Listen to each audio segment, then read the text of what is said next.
Hey, I'm Stacy Keene. I just wrote a new book. You can see the title here. I just wanted to talk a little bit about the writing of the book and just some big feelings that I've had through the process. I got the idea, or we just became interested in the topic about 10 years ago. And what really set me off and like, this is a story that needs to be told, was the article that that revealed this woman that happened in 1964 after she'd been, years in the United States as a citizen, as the housewife. And that's how she was referred to in articles for years, that she was the Queen's housewife. And that's kind of how that got into the title. But it led me down all these different rabbit trails, and I'm a rabbit trail person, so that was perfect for me.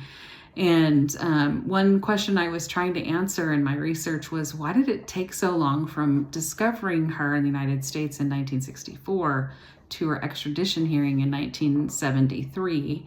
And it uncovered a guy who is in the book as a fictional person, but he was a real person, and he's a real hero. He really persistently followed this with a lot of resistance.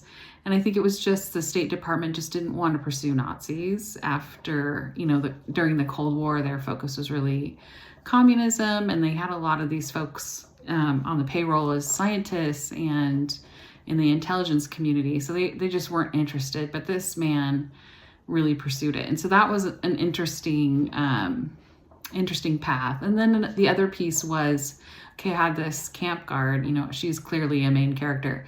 And then there's a survivor story that tracks alongside of it. And it's really a composite of several women's outlined stories that, I found in the research. And so she's a kind of a composite person. She's much more fictionalized, and she was really interesting to write because, what is her journey, and how does someone live through that and then, have a pretty successful life? And I think that's really remarkable.